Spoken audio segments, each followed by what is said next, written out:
We just concluded a briefing about the Herculean efforts, and that's not a hyperbole, the Herculean efforts that were made in the year since this tragedy. But what's happening in the morning, the evening of, and the next day, and the weeks following is amazing. It's absolutely amazing what this community rose to.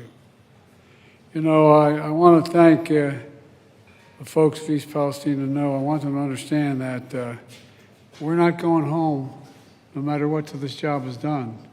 And it's not done yet. There's a lot more to do. The vast majority has been done. But we're going to stay to the very end. Every need is met.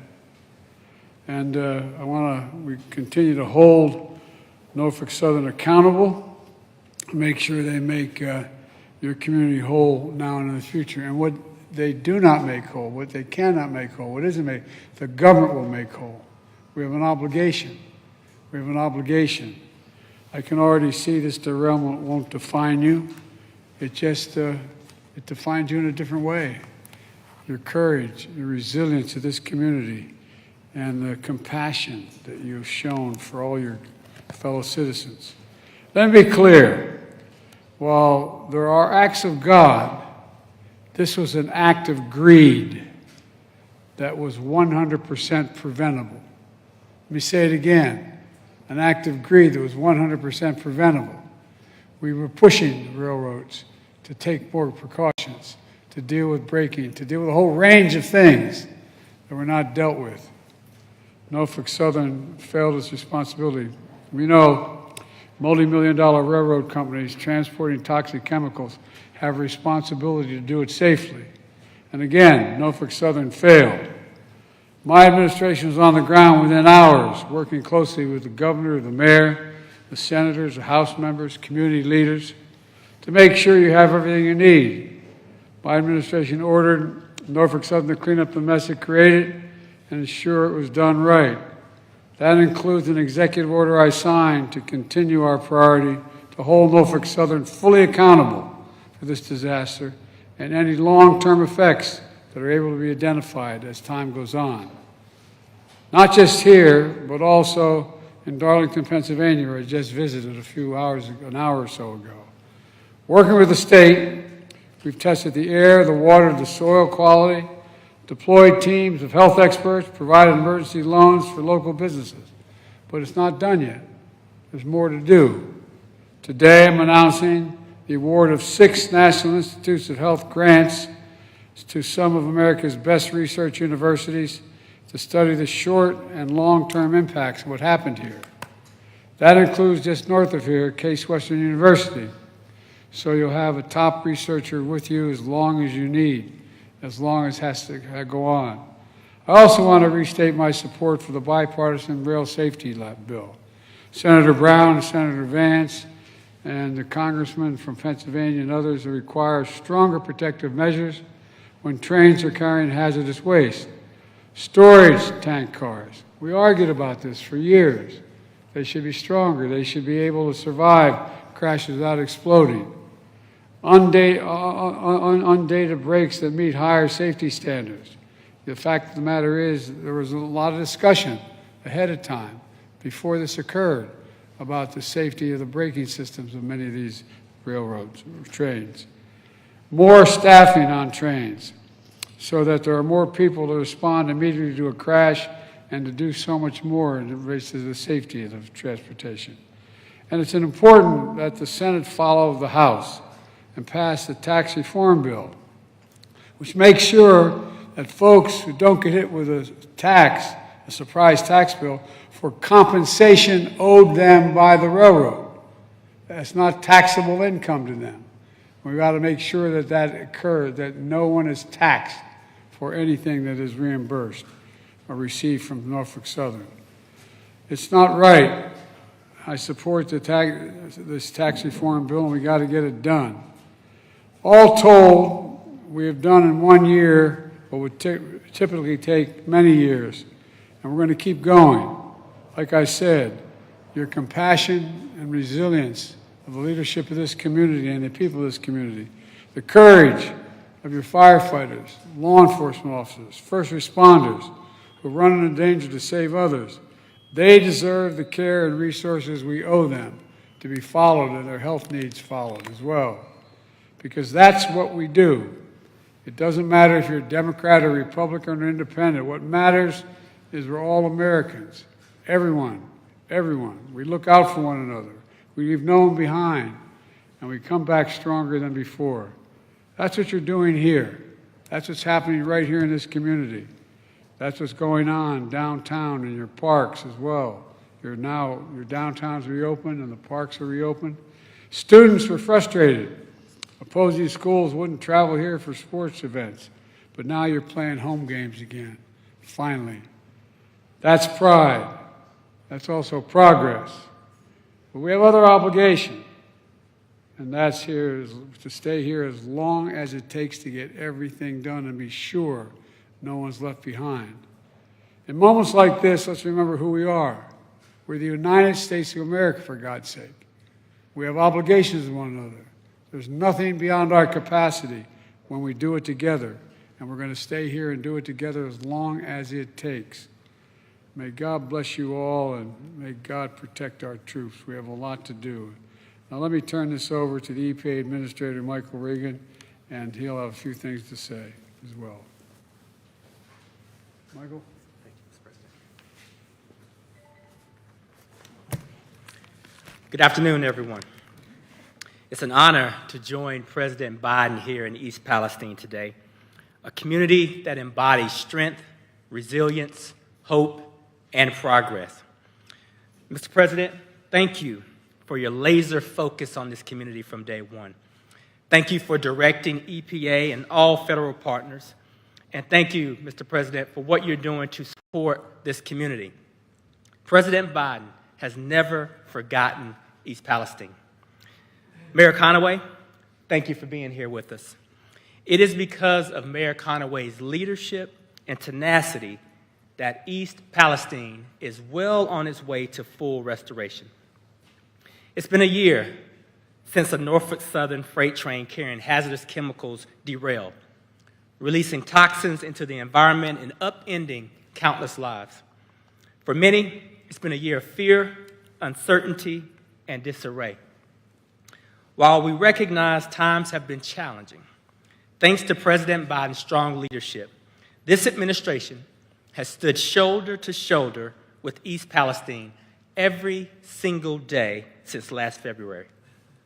Immediately after the disaster, the president vowed to hold Norfolk Southern accountable. And he committed to mobilizing a whole-of-government approach, using every tool available to assist the people of this community during the time of need.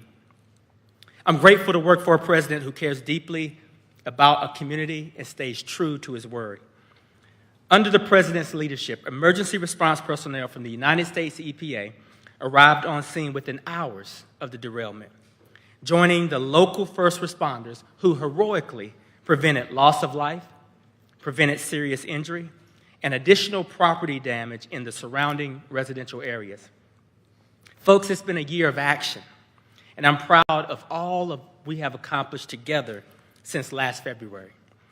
The U.S. EPA continues to direct the cleanup in East Palestine, and to date, we've removed more than 176,000 tons of contaminated soil out of the community for safe disposal. We've shipped more than 43 million gallons of wastewater off-site, more than 6 million gallons which were treated on-site prior to safely being shipped off-site. We've collected more than 115 million air monitoring data points and more than 45,000 samples in and around the community using high-tech EPA aircraft, mobile labs, and stationary monitors. EPA's Community Welcome Center has served more than 1,200 visitors and received over 1,300 calls and is still available to this day to residents who may have questions. My agency continues to engage residents and provide information through our regular newsletter and community events. And every step of the way, as President Biden has stated, we've held Norfolk Southern accountable for the harm that they inflicted on this community. We have leveraged every enforcement tool available to EPA against Norfolk Southern to ensure that they complete and they pay for the extensive cleanup activities conducted over the last year. I'm grateful to our state, federal, and local partners, as well as our partners in the United States House and Senate, who have worked tirelessly to help restore this community. So many lives were upended, and so much has changed since last February. But I've seen firsthand the strength, and I've seen firsthand the resilience of East Palestine. And I'm certain you all are well on your way to bouncing back to be stronger than ever before. And now it's my pleasure to turn things over to Mayor Conaway.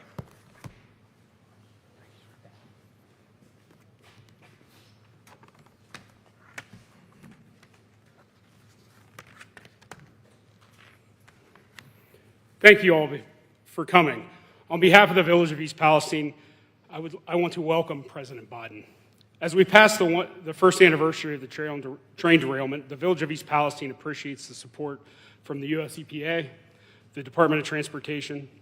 We'd also like to thank Governor Mike DeWine, the Ohio EPA, the Ohio EMA, and the Department of Public Safety, and all of our state and local partners that have been with us since the beginning. Our village has faced many challenges, but as a community, we have shown resilience. We will not be defined by this single event, rather our response to it and our perseverance. President Biden, your long-awaited visit to our village today allows us to focus on the things we agree with, acknowledging this disaster should have never happened, address the long-term health concerns and the economic growth of the village, and ensure this never happens again to another community. Our goal is to be collaborative and proactive, collectively taking control of what we can shape for a stronger future. This includes support of bipartisan railway legislation, federal tax relief for funds received by from Norfolk Southern, along with your unwavering support and assurances that our long-term concerns and needs will be addressed, which we have expressed here today, sir.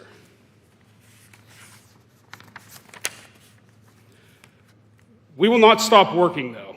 We will continuously strive to improve, not relying on just external aid, but on each other and our own efforts to elevate the village. We are committed to seizing every opportunity for growth, enhancing our community's strength, resilience through initiative and perseverance. Here in East Palestine, we are rooted in pride, tradition, and unwavering in our drive for progress and to determine the outcome of any obstacle. I thank you all for coming here today, and God bless East Palestine and the United States.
residents Thank you, who Press. question Thank you, why it Press. took a year? It's time to leave. Any message from residents who question why it took a year? We are leaving.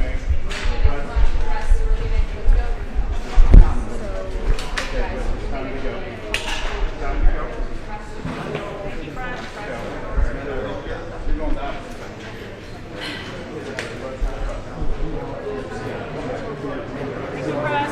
Okay. Thank you. That's everyone. This is no longer Thank you, Press. Thank you, everyone. Sorry. That's okay. Okay, thank you.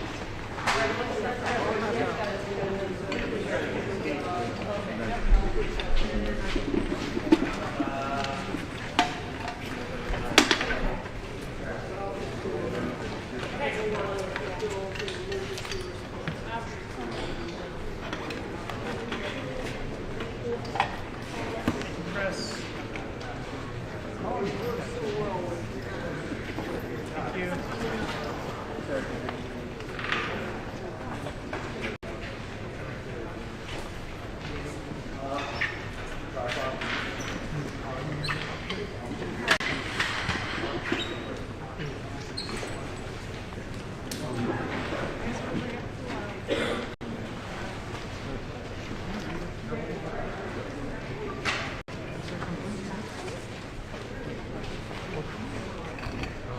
I guess just pull it and see what happens. But I mean, I want to.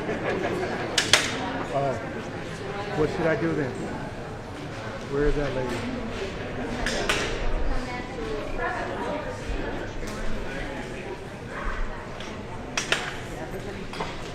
Yep.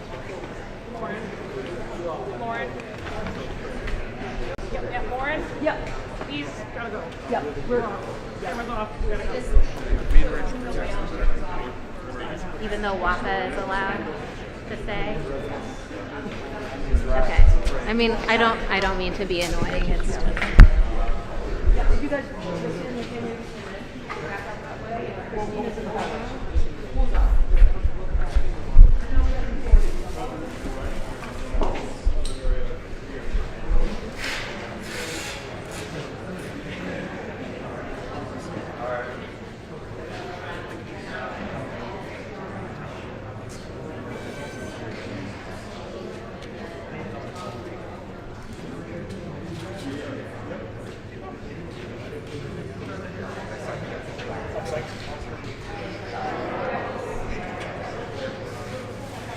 We're not going up.